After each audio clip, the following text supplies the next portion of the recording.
So, today we're diving into the world of the most expensive things on Earth. But this isn't just about sticker shock. Nope. We're going to explore what these absolutely jaw-dropping price tags tell us about wealth, about status, and, what value even means anymore. Let's get into it. Okay, I want you to start with a number in your head. $4.8 billion.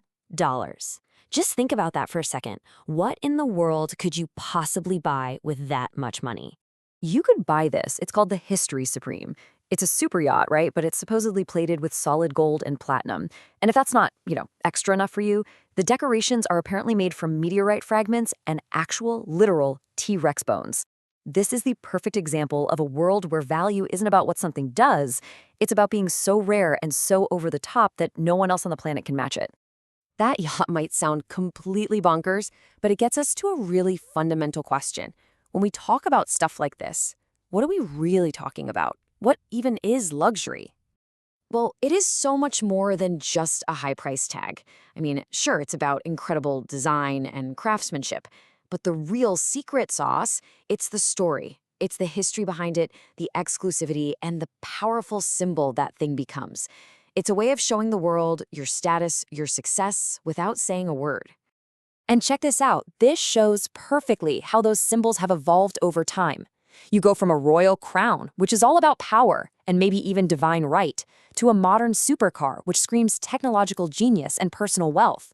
The objects are totally different, but the ideas behind them, rarity, amazing quality, and making a huge statement, they are exactly the same. All right, so let's dig into some of these ultimate collector's items. Physical things that are both incredible investments and massive status symbols. Just look at this comparison for a second. On one side, you have a 1955 Mercedes-Benz SLR, an absolute masterpiece of engineering that sold for 135 million euros. On the other, Van Gogh's Portrait of Dr. Gaucher, a masterpiece of human emotion, which sold for $83 million way back in 1990. Adjusted for inflation, that's almost 200 million today. It just goes to show you, at this level, insane value can be found in completely different worlds. And it's not always about these huge things either. The same ideas of rarity and craftsmanship work on a much smaller scale. Take this Patek Philippe watch. It sold for over $31 million at auction for a wristwatch. It's a tiny, ridiculously complex machine that tells a giant story about what we consider valuable. Okay, so we've talked about things you can collect. Now let's scale up, way up, to places you can live. And when we get to homes, believe me, the numbers get even crazier. $4.6 billion. What could a home possibly have to be worth that much? I mean, what does that even look like? It looks like this. This is Antilia, a private skyscraper in Mumbai. Calling it a house doesn't really do it justice. It's more like a vertical palace. We're talking 27 stories high, with multiple pools, a full-on spa, a ballroom, and even a 50-seat movie theater. It completely redefines what a home can be. It's both a symbol of unbelievable wealth and a massive asset. But here's the thing. This is where our story takes a really fascinating turn. For a growing number of the ultra-wealthy, the ultimate luxury, it isn't something you can own. It isn't something you can park in a garage or lock in a vault. It's something you do. And this slide really breaks down that huge shift in thinking. For centuries, right, status was all about the things you owned. The car, the watch, the mansion. But now, there's this growing focus on living experiences.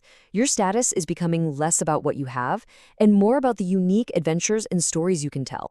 And trust me, these experiences have their own wild price tags.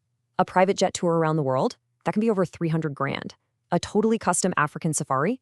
You're looking at over $100,000. Even a single week at an exclusive wellness retreat can hit 75 grand. So what are you buying here? It's not a thing. You're buying a memory. And you can totally see the appeal, right? In a world where a lot of people can buy luxury goods, the one thing that's truly rare is a one-of-a-kind, life-changing experience. It's a move away from just showing off your stuff and a move towards personal fulfillment. You're creating memories that, unlike a car, can never be sold. So after all of this, gold-plated yachts, priceless paintings, insane adventures, we have to ask ourselves one final really important question. What does it all really mean? This quote just absolutely nails it. It really gets to the heart of this big change. Value is becoming less about what you have and more about what you've done. This whole shift towards life-enriching activities is changing the entire game of luxury. And that brings us to one last thought I want to leave you with. If money were completely off the table, no object at all, what would you choose? The timeless possessions, something beautiful you could own and pass down, or the unforgettable experience that becomes a part of who you are? What you pick? Well, that says a whole lot about what you truly value. Thanks for watching.